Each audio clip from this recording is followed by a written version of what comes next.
let's do a little bit of introductions and make sure everybody knows who's who and what's going on, and then we'll kick things up. I believe I want to start with ladies first here. So Lauren or Chris, you want to go first?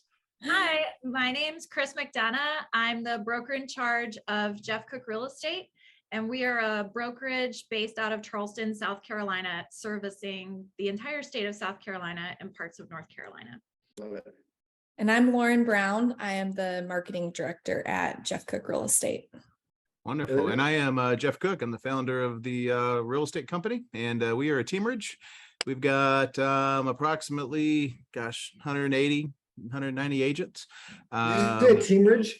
A teamerage, yes, a team brokerage. Yep, absolutely. We act as a brokerage, but we are very much like a team. Probably 1,500, 2,000 transactions a year on average, and 75-ish% of those are company generated transactions versus agent generated transactions. So that's where the team part comes in, but we are an independent brokerage. So AKA a teamerage. Teamwork. I love that. I love that. And before we end, Barry's over here too. I'll let him chat a second while he's getting set up. But Jeff is styling, and nothing against anybody else on this call, but Jeff is definitely styling with his shirt. And I was showing off because I normally get answered. So I'll say, some fun glittery shoes today. But then Jeff had to one up me. Let's see those kicks, buddy. I got the LeBrons on today, my man. Look at those. Purple and pink. Yes, the cool. Barry with the brown. Barry Brown. And they're high tops too. So that's like extra points right there, brother. I love Barry, it. are those Yeezys? Yes, I am a very, very big fan of these shoes, and I like LeBrons too. So those are really good. And my name's Barry Jenkins. I'm actually the president of the Gabe Cordova fan club. We meet quarterly, and I'm just really excited to be here. He's such a smart ass.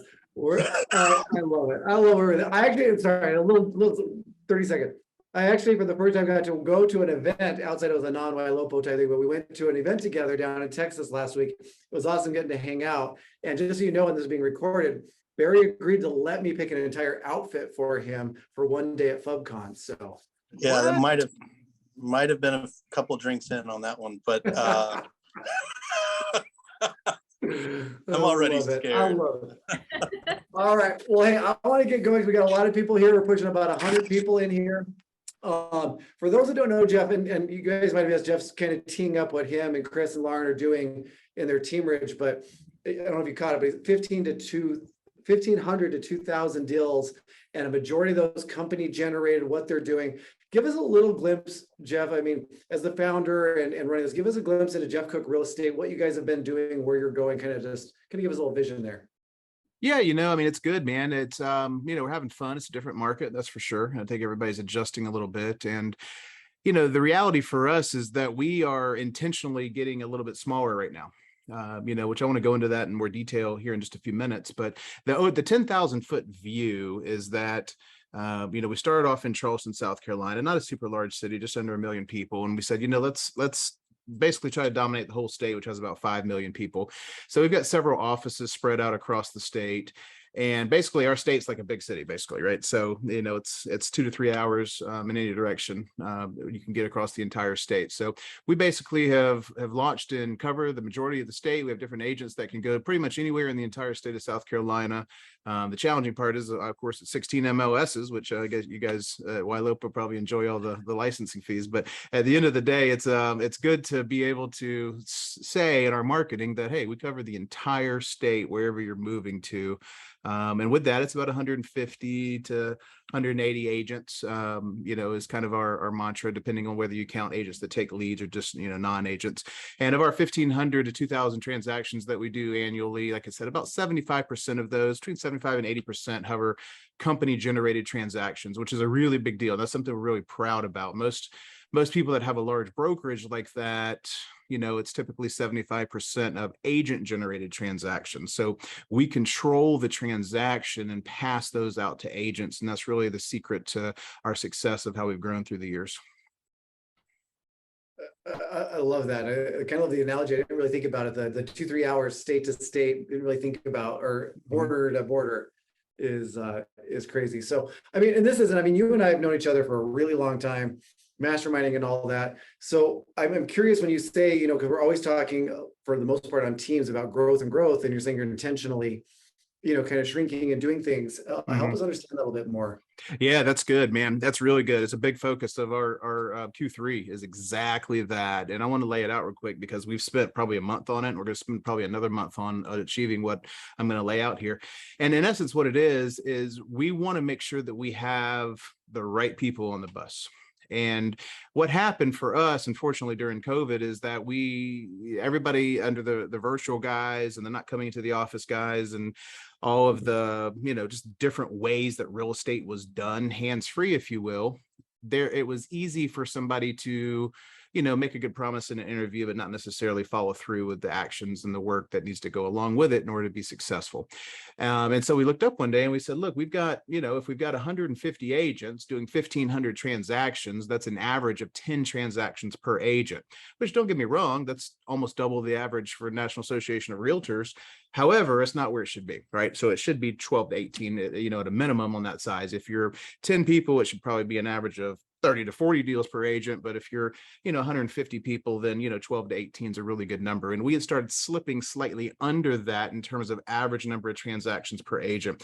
So we really just got back to the basics. And I know that that's a keyword that a lot of people keep using, but I wanted to describe what it meant for us because it meant a little something different for us when we get back to the basics.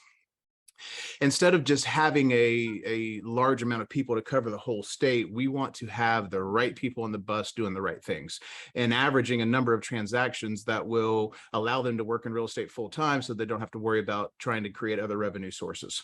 So we wanted to go back to the drawing board and say, okay, what is the minimum number of requirement of transactions for you to be a part of our real estate team? And not only what's the minimum number of transactions, what's the minimum output? And as everybody knows, you know, real estate agents for the most part are 1099.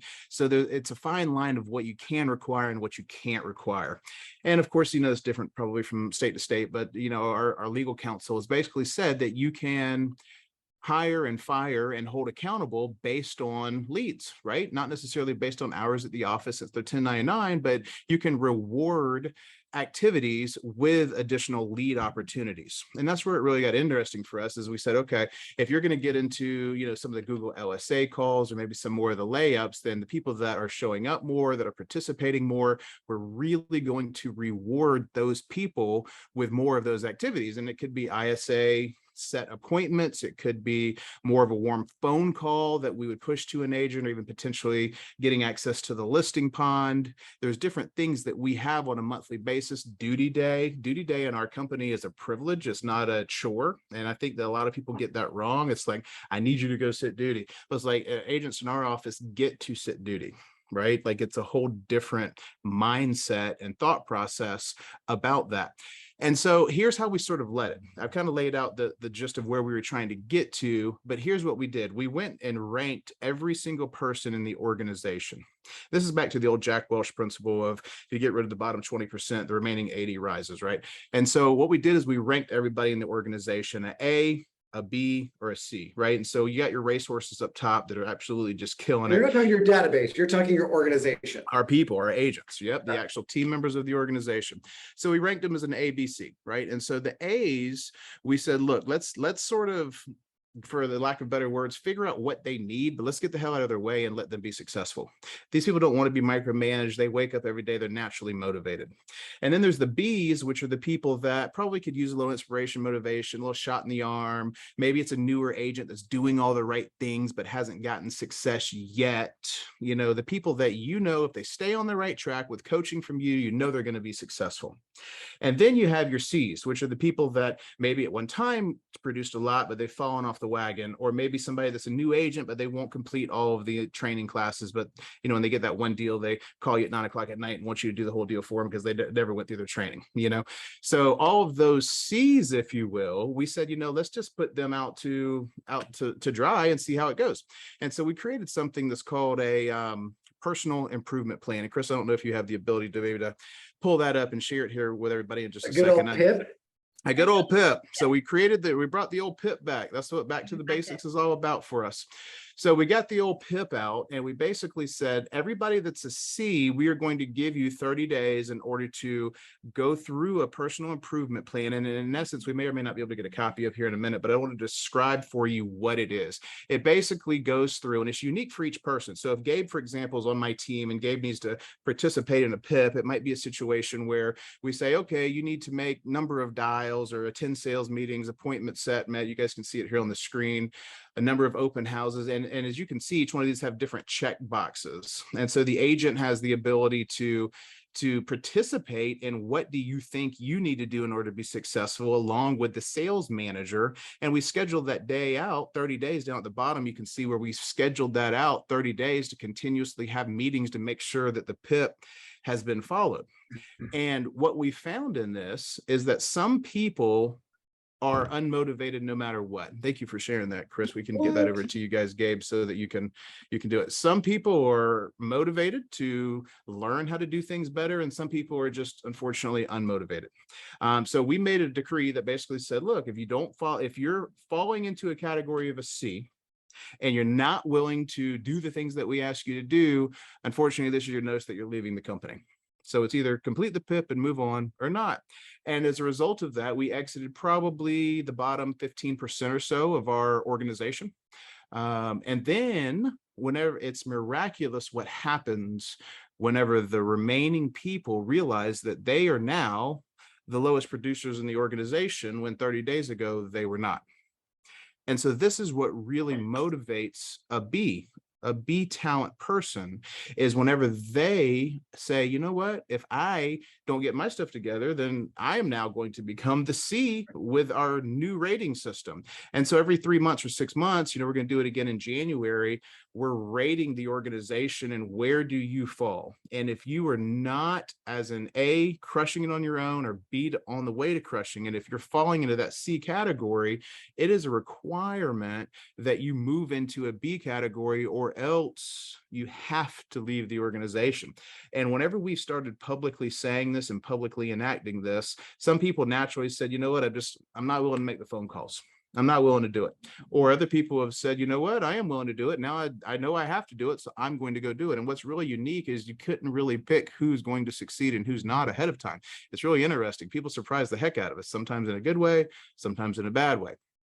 But what this has done for us is it's taken us from about 190, 200 licensees down to about 160 licensees. So in essence, we shaved the bottom 20% of the organization off. But now, and we probably, honestly, if we're serious about it, we probably need to shave another 10, maybe 15 more from even that level to get us back to our 150.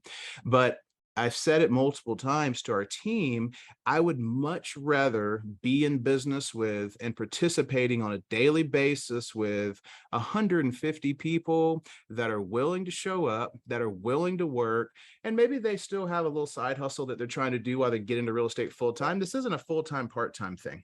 This is a, are you producing or are you not thing? Right? And a lot of people get that mixed up. It's like, well, I only hire full-time agents to the team. We don't so much care about full-time, part-time, although it's true, most full-time agents definitely out succeed the part-time, but we don't look at it as number of hours. We look at it as how many units are you writing? Right? So for us, I would much rather be in business with 150 people that are willing to show up and are willing to work than 200 people that you have no idea where they're at on the spectrum. It just really improves culture whenever you set the expectation that this is who we're going to be in business with. And what it does, sorry, Gabe, what this does, so there's, I'll get the personal improvement plan over to Gabe so we can get that out to everybody.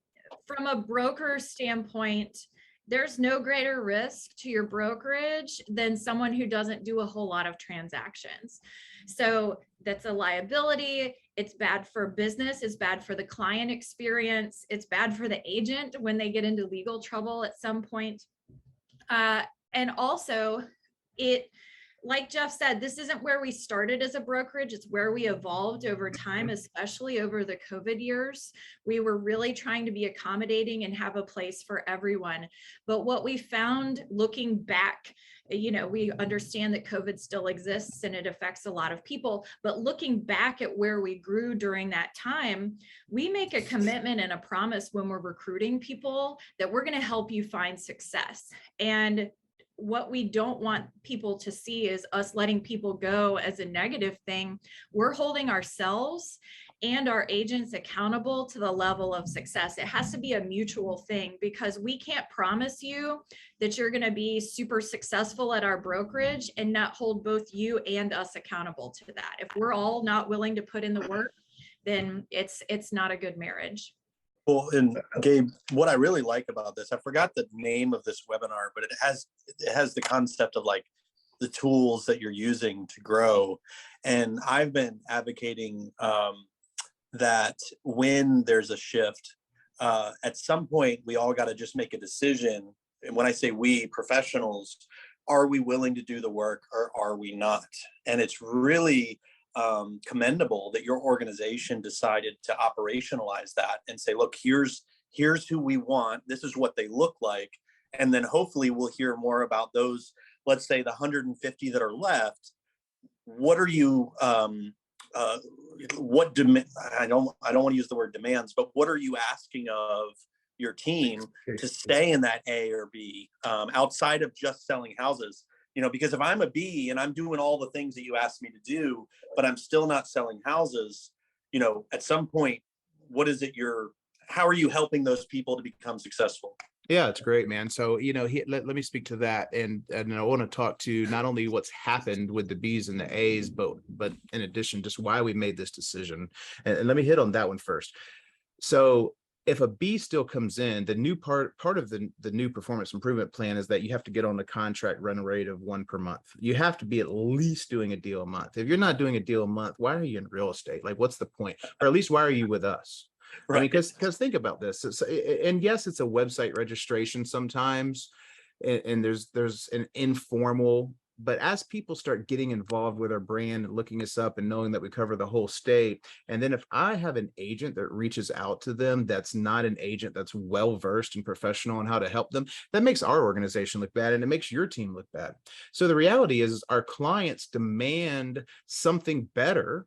Even if it starts at a website registration, they demand something better than what a 1 deal a month agent can provide.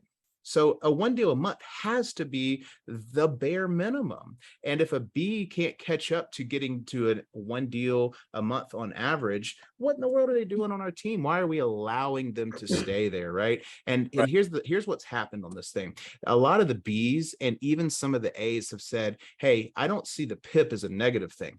I see that as my sort of business plan for the remainder of the year in this new market. Is there a way that we could sit down, even though I'm performing well, producing well, can you sit down and hold me a little more accountable and help me get to the next level in my business? So we've got B's and A's that say, can I get the PIP?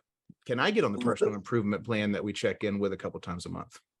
Well, I think that's what I started hearing when you started talking about the culture and what I saw in person when we were, getting everything going with Ylopo and all that, is I'm guessing because it's happening, there's more of a volunteer approach to, because of the culture of the group, to it's not even really a PIP, right? They're wanting to level up because they're seeing what's happening with it.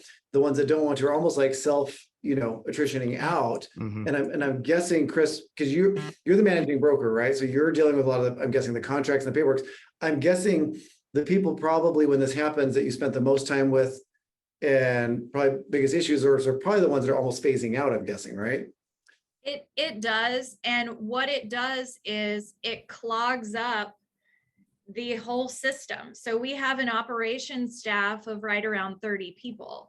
And if you aren't regularly practicing real estate, not only for like an E&O legal risk, but for the whole system, if someone isn't familiar with how it works, with how we process our files, with how a traditional, normal, we all know that doesn't exist, but a normal transaction works, you're going to have so many other questions. And that's not to say, we know it takes a massive amount of effort to get someone up and going, but the people who stumble across a transaction once or twice a year are slowing things down for everyone else. So it actually helps. It was like cleaning out all the tubes of the system. And what you were mentioning, culture, what we're really attempting and working hard on doing is creating this culture of transparency. So what we don't want is for our agents to go into their one-on-ones and be like, oh shit, I'm going to get fired today. That's not what's going to happen. We're having regular meetings about, here's what you need to do. Here's the right things at the right times in the right order. We're being super specific and not micromanaging, but we're coaching them up. So as Barry said, what if someone's working their tail off and they just can't get it done? We schedule an extra one-on-one. Let's fine tune those areas that we need to have fine tuned so that you really can figure it out. And we're here to help you every step of the way, but we're not willing to do the work for you. Yeah, and I've found that in a sales organization, a lot of times the people that are not successful tend to look at the successful agents. There's like this mystical, like, wow, I wish I was lucky like they were, you know, like I wish I could crack the code and figure it out. And what I love about this is you guys are really putting feet to success. You're like saying, this is the roadmap to it. And I think for those watching right now, a message that I personally would love for you guys to take home from this webinar is that success leaves clues. And what you're hearing the organization at the, you know, Jeff Cook's real estate team is that they've figured out a recipe for success in South Carolina. They're executing on it and their agents are successful. And so we don't have to be victims anymore, right? Yeah, it's good. And I know, Jeff, oh, sorry, go ahead, Jeff. I was just going to say one more little thing before we actually jump into the Ylopo part of it, because we do happen to have about 430,000 leads in the database that we'll talk about in a minute and all the tools and that stuff in there. So, but before we jump into that, I just want to make the case one more time for the people that are watching to make sure that they close the loop on this, because most teams probably aren't 150 people large, which is fine. By the way, we have around 6-7 satellite locations across the state that each has a sales manager attached to it with agents in it. So when you start thinking about it that way, all I am as a real estate company is just an office of, say, 15, 20 agents spread out over 6 or 7 different locations. So it's not, oh my gosh, yeah, that's great for a 150 person team. But to the teams that are 6 people large, 10 people large, 20 people large, that's all I am, just on 6 different locations, right? Yeah. And so don't get hung up on the fact that, okay, that's great for 150, but I'm only a team of 10. So this may or may not apply to me. I wanted to share this one detail before we get into some of the Ylopo tools. The reality is that whenever the market starts slowing down a little bit and sales aren't quite as abundant as they always were, team leaders for the most part get very skeptical of holding people more accountable and very skeptical of letting people go that maybe shouldn't be on the team, because they're thinking, I need every transaction I can get my hands on. I don't want to rock the boat. I don't want to hold them accountable. I don't want to get paperwork out that they're going to have to sign and we go over together. That is the biggest mistake in a slower market. In a slower market, you have to stand at the front of the room and tell people that this is no longer an easy real estate market. And this is no longer a situation where I can just show up and get real estate sales. You know, before the hardest part was winning the offer. Now we got to go find clients, which requires phone calls, which requires activity, which requires database management. It requires output from the agent. If the agent's not willing to do that and you're scared to rock the boat thinking that that agent may leave you because you have accountability, please shift your mindset and just know the minute that we implemented accountability at each one of our satellite teams, the A's and the B's could not have appreciated it more. They said, thank you for holding everybody accountable. And what we actually did is we prevented some top producers from deciding to leave And we actually got rid of the bottom producers because now we're catering our requirements and our culture to the people that are showing up and working versus trying to give everybody a trophy.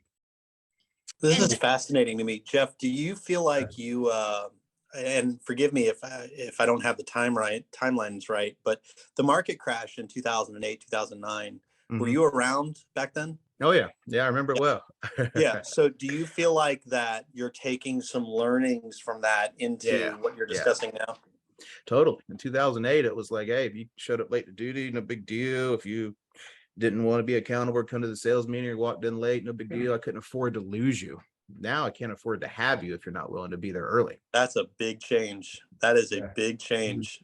And I was talking with one of our managers about this, and she was really kind of wringing her hands, and I started laughing, and she goes, "What are you laughing about?" And I said, "Do you see the correlation here? We always coach our agents. You don't hold on to that one lead or that one file of, oh, and that's what you're doing with your agents. You're doing the same thing with people as our agents do with files or leads, which are also people I know, but it translates. It's easier to see it. It's easier to see it with the agent's leads versus with your agents. It's a lot easier to see it and understand it, but it's true. It's true. You know, I mean, an agent that sits on 20, 30 leads that are never going to close thinking they're getting rich on that ultimately quits the real estate game.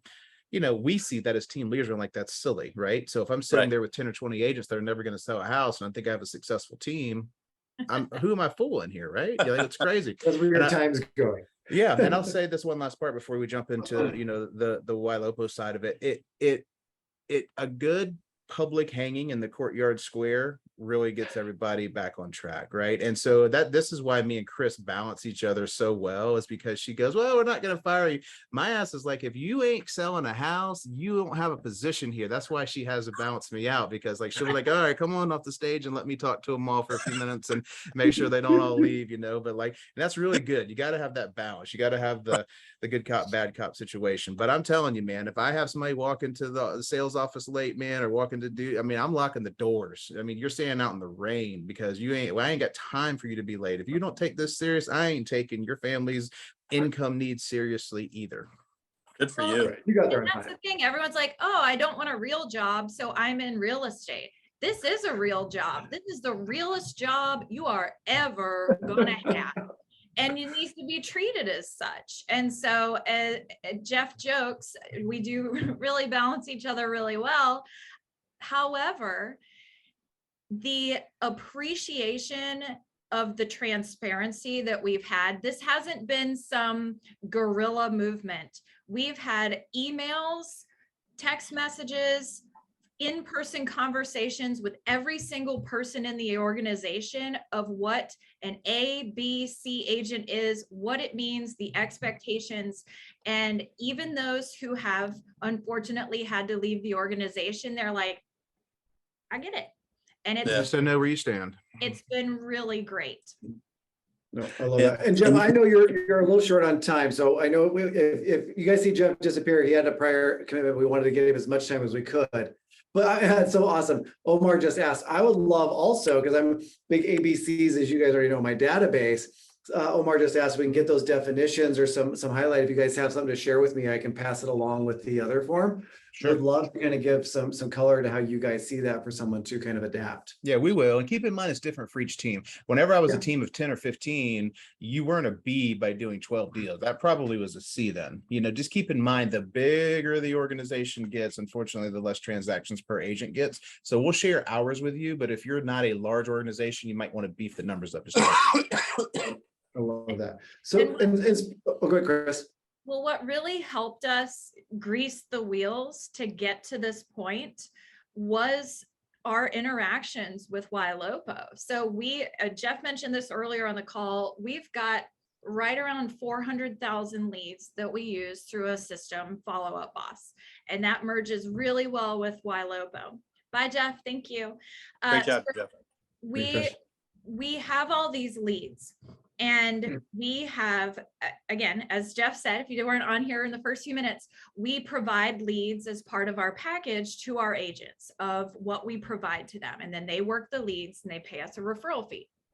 And what we were doing for a long period of time was focusing a disproportionate amount of energy on new leads. So we were just on this rabid hunt for, if someone's selling a lead, we're buying it. We're putting it into the system.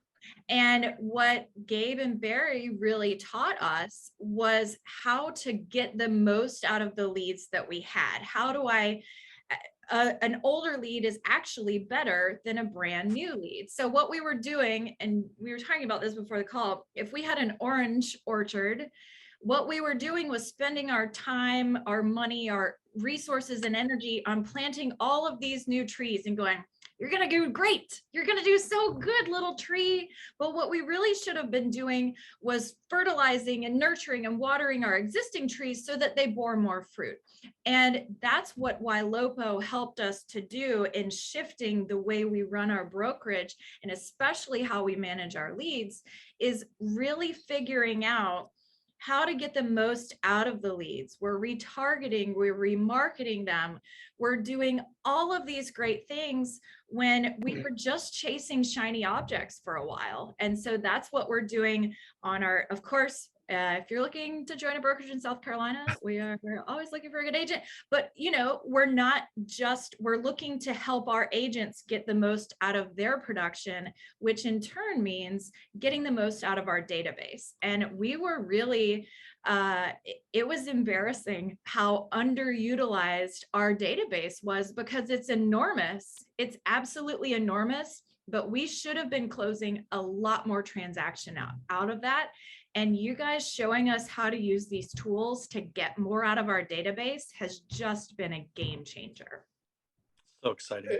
I guess you have a quick story, and I know Lauren and Chris were there.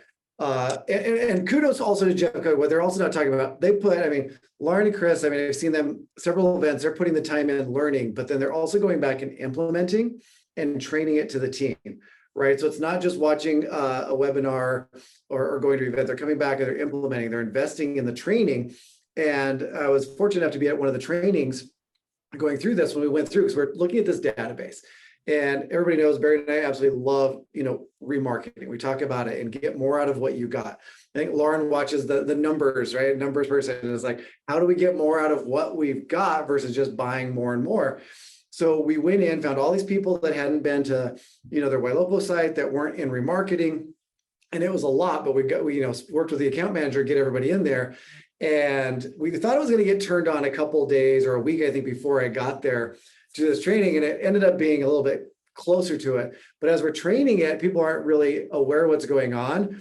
I'm pulling up their list, and I thought Follow Boss was broken, because it just kept jumping. It was the weirdest thing, but it was just the activity, all these people that they had been building for the last few years that hadn't done anything going in. And as I'm literally sitting there talking to them, just showing them what list 4 for me, or 3 on their account now, the Raiya replies, it's just talking. And as people are realizing all these old crappy leads that are coming in now talking, you would see an agent leave, agent get up and walk out of the room, agent get up and walk. They're going out to freaking take these leads and start calling back. And it's these people that have been sitting there for a long time that just all of a sudden came back. And so it was interesting seeing the light bulb go off too with the team of, holy crap, it's not if they registered yesterday, it's are they on there doing something right now? And you guys did a great job of implementing and getting them back on.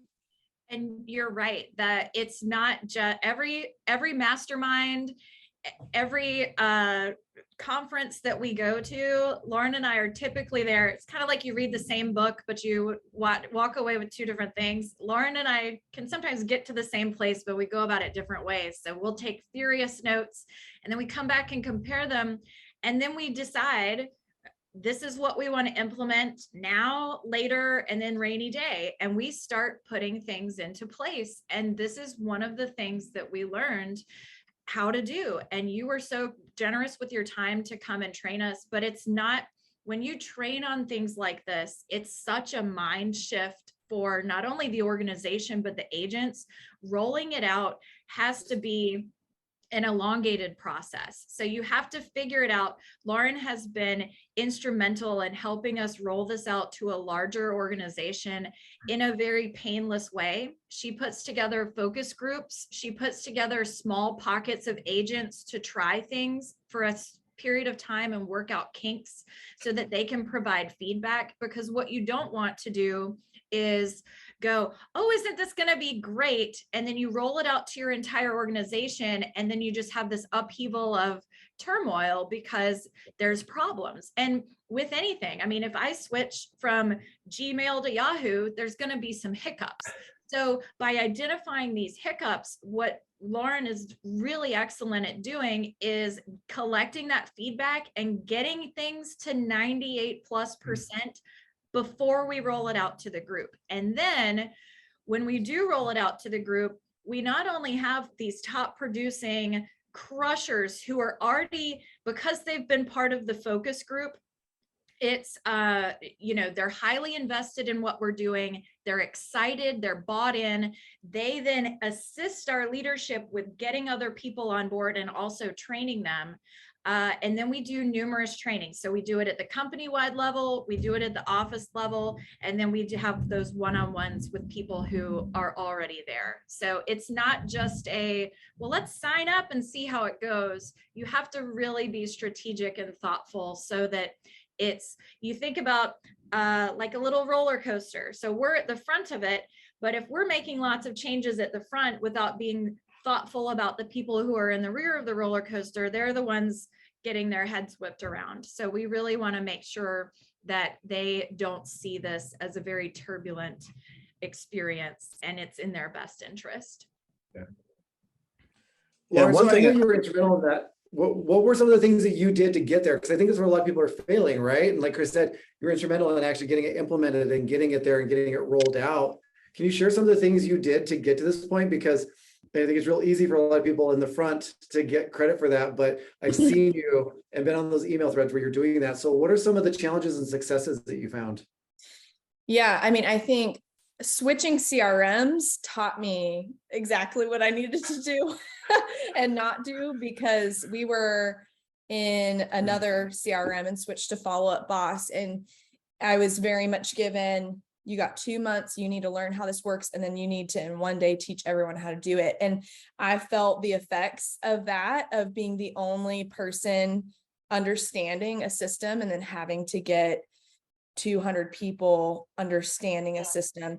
And then the side effects of that was my email blew up the next day. I was the only resource, and I was the only person that knew the answers, even to the leadership. So I was like, this cannot happen ever again. So I pushed hard to implement a beta team. So we have one person that represents each sales office. And anytime we implement any new tech, whether it's through Ylopo or external tech, we will test it out for a week and reevaluate every week and take however long we need to work the kinks out. And then I will present it to leadership. So those sales managers, they now need to understand it, but they also know who their beta team members are. And so they have a partner at the office level that understands exactly what this tech is going to do, what it's supposed to do. Then we'll roll it out at a company-wide level, but they know, the agents know that their office leader is the one that they take all their questions to. And then you have that beta team who's now an influencer. They're an influencer in the office that's saying, hey, this is great. I know it's a little weird to get used to, but one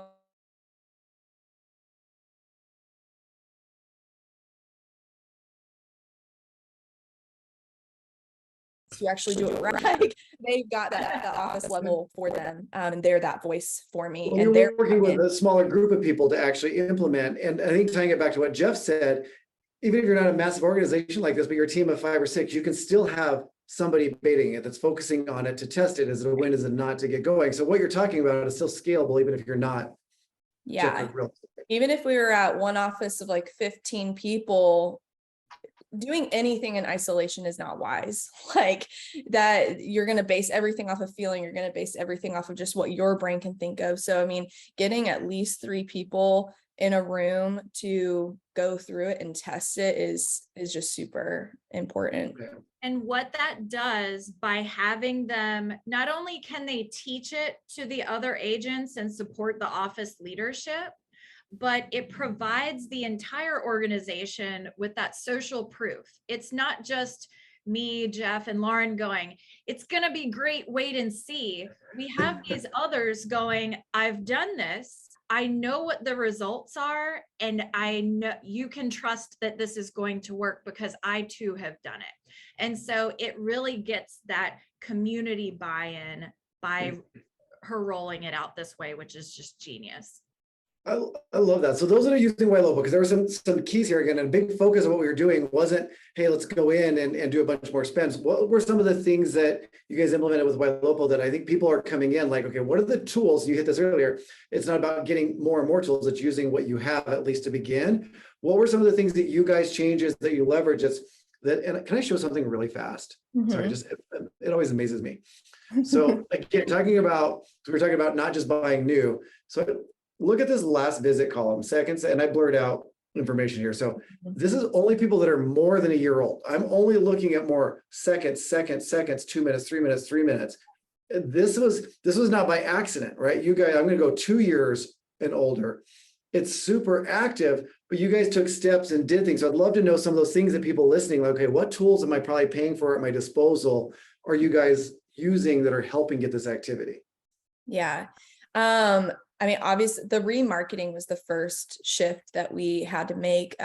When we first came into Follow Up Boss, Gabe pointed out that at the time, 300,000 leads, 250 of them were completely inactive. They had no activity showing whatsoever in our account because we had imported them from another CRM. But he was like, we have got to wake them up. And so I started understanding it a little bit, but it wasn't until he was like, did the whole pond analogy of like trying to catch people a little bit further up the stream and he started bringing up different portal lead names that I was like, okay, I'm going to start pulling some numbers from those portal leads. And what I had found is like, I may pay for 70 leads a month. But when I checked it in my database, actually 45 of them were actually only new. So I was repaying for the same 30 leads each month. And so I was like, why am I spending that much money there versus just paying to retarget them within our own database with our brand and not someone else's brand? So that was pivotal for us. We filter 50. And I want to add a little context on that real quick, just like I did it. The cost roughly is around 10 cents to get somebody re-engaged and probably come back to your website if it's old. So versus whatever you pay. Right, exactly. We're looking at, I mean, sometimes $100 a lead through those portal leads. And, you know, with Ylopo and the remarketing, we will send a new batch of 50,000 leads every month. And so we have a budget of about $5,000 to do remarketing in the month. And I was pulling numbers and like, we're seeing 90% of those leads reactive, like becoming active again in our database, whether it's through the remarketing and re-registering or talking to Raiya. So that's another tech that we've laid in on there. But then also loading everyone into HomeBot and trying to get those past clients re-engaged as well. So those are the three places that we've really tried to re-engage our database with and revitalize them with. I love that. And I think just to add context, when we met, it's not like they had 250,000 people they weren't doing anything with. It didn't really exist in Ylopo's eyes. They're in the database. It's like by just pulling a couple levers, by just importing them, they're doing them in pieces as well. You're seeing all this activity and they haven't even literally turned everything on yet, but in pieces saying, hey, get this into Ylopo so Ylopo knows they exist to get our brand and messaging in them. And that's about that 10 cents to bring them back. And sometimes they re-register or not. So the best thing to do, and we did it with them, is go into your Follow Up Boss or whatever CRM you're using, but just check for where the stars link is. If that stars link is empty, you have an opportunity on a different scale, depending, we don't all have a database of 400,000, but on whatever scale that is, just find out who does not have a stars link in your CRM, guys. That's literally what we just started plugging and playing with Lauren, Chris, and Jeff to start re-engaging all of this stuff. Yeah, and I found that when you start to drive your opportunity costs down the way that you guys have by focusing on your old leads, you're able to start making better business decisions because you're in a position of authority, because you're controlling the outcome in a way that's better for your business. I think what a lot of people are starting to realize is when you subscribe to Zillow or Realtor.com, and I don't hate those companies at all, like they're just companies like anybody else. But what you're doing is you are really giving so much control financially, practically to these companies instead of, charting your own course. Go ahead. And what it's doing too is it's putting all of our agents in reactive mode. And we were relying on our agents to reawaken these leads. Well, let's try this and let's try that, because it was no secret that we weren't waking them up. It was just what we felt like was moving the needle forward for us was we'll just try more leads because we can't wake these up. But the technology has just skyrocketed and allowed us to very naturally get these folks re-engaged with our organization and keep them engaged with our organization as they try to maybe, it's a sign from the universe. They keep popping up. Yeah, please do business with us. We would really love to help you. I love that. So going back, I mean, so I want to get, we've got about 10, 15 minutes here. What would you guys suggest? Because again, Jeff Cook Real Estate has not always been this big. You guys are growing, you're up and down. What are some of the things, like I want to make sure we're also talking to, the 2, 3, 4, 5, right? Because a lot of what you guys do, because you have these smaller teams, what are some of the learnings you guys have done in those, or these sales managers, especially where you guys are seeing a shift or normalization, whatever you want to call it, in your market as well? We are here in Denver and Boise too. What are something that you guys are going through over these last couple of months? Maybe some adjustments or small pivots you guys are making that we could give advice to some of these teams that aren't as big or as nimble or maybe have as much support staff as you guys have. Absolutely. So one of the first things we've been concentrating on, a lot of the challenges that we've been facing have been due to isolation. So we've been separating as an organization, we've been separating as a society, and that leads to not everyone being on the same page. So we're really doing our best to get people back in, get them re-engaged.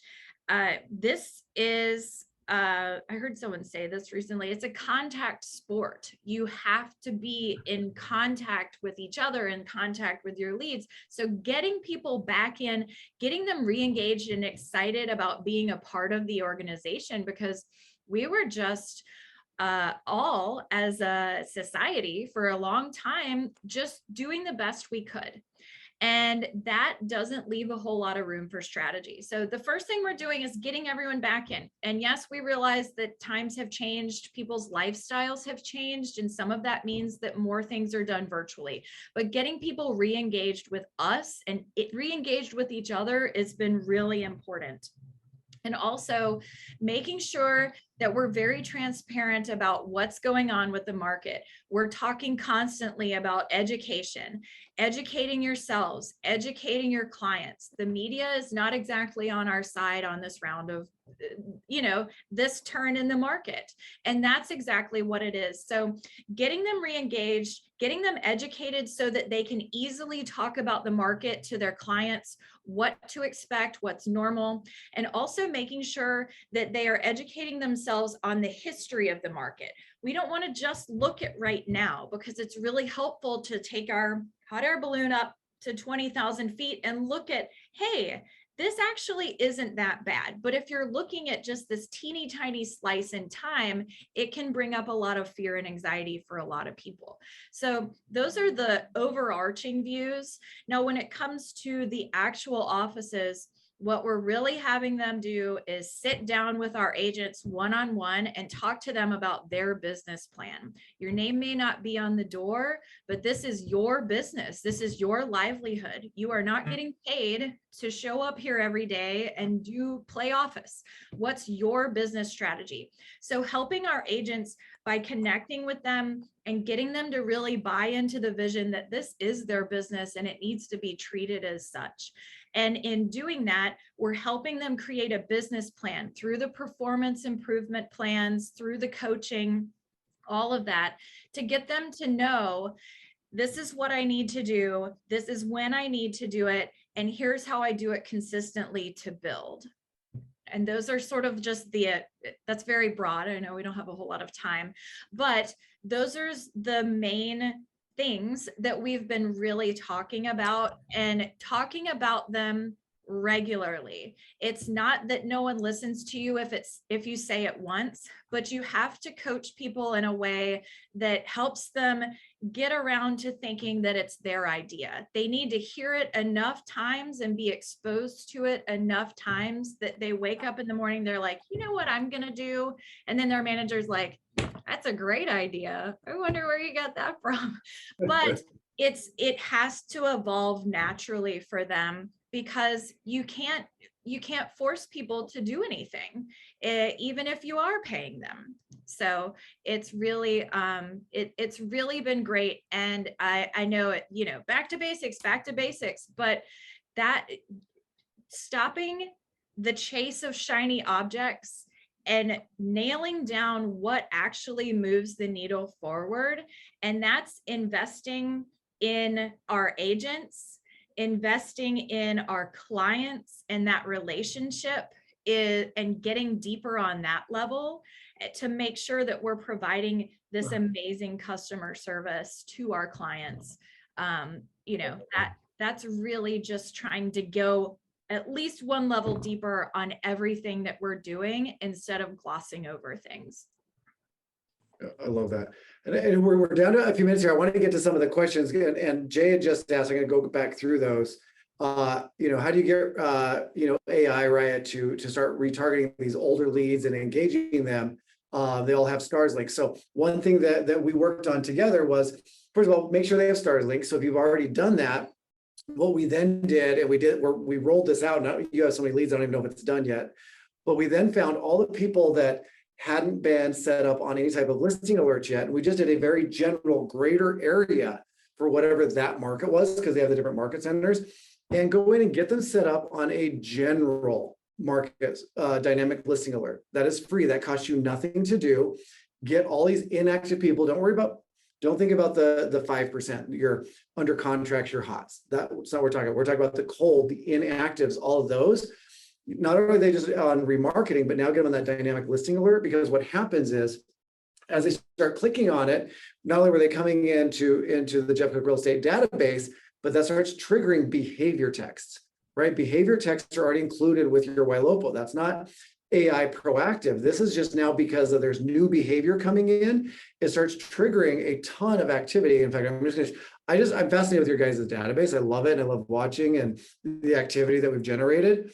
So just real quick, this is it's not a bad no thank you. It's just they're waiting. Let's see, it's not working. So no thank you, because they've got illnesses and things going on. I'm looking for a 2-bed, 2-bath. They're waiting till spring in the next year. We found something, that's fine. 2-bed, 2-bath. Yes, send me listings, right? All of this starts happening because you're creating some sort of opportunity and invite to get these inactive people to now start coming back, versus just sitting back and taking out your credit card to just buy more portal, right? So that was a big one we worked on. It wasn't just the remarketing the links, but it was now getting a majority of their inactive hold leads that weren't ready yet, and just start giving them an opportunity to link back in those dynamic listing alerts. So it was a big one to get Raiya going. Well, and I was just going to say, Gabe, that, I was in a training this morning with a Ylopo user, and just as a proof of concept, I took 10,000 leads and I emailed them the last viewed property address in the subject line. So it was just a merged field, last, the body of the email just said, I think I found a few near there. Let me know when you're available. And then I did the last 5 preview. So the last 5 houses that they looked at on my website, I put in the body of the email, and 49%, so 4,900 people actually engaged that. Right. And then 13% clicked the listings, because they're like, oh, I remember that house. And then it just kind of makes the world go round. You're just kind of like just resurging this database. And even if you have 1,000 people, this is the type of stuff you need to be doing. Yeah. I can already see Lauren's wheels turning like, ooh, who's my beta tester for this? I started writing it down. I was like, that's a good one. And it's a But if you lot do, more if effective you do- than just reaching out and going, hey, how about now? How about now? Do you want to buy a house now? Right. It gives Yeah. them, it provides value while also, as Gabe said, inviting them to connect with you. And that's, I think, where a lot of agents struggle when you're shaking them by the face going, provide them with something. And they're like, I don't know what to send them. Well, right. Ylopo knows what to send them, and they give you a lot of different options that you can structure, it with. Right. Now, Lauren, if you put the word area next to the address, so are you still looking in the viewed address area? Question mark. If you do that and there's no address, it still reads right. Are you still looking in the area? Oh yeah. Okay. Yeah. That's And I awesome. don't mention the last 5 preview. That's a merge field and follow-up boss. Right. For those of you that use follow-up boss, you just go to email templates and then it's a merge field.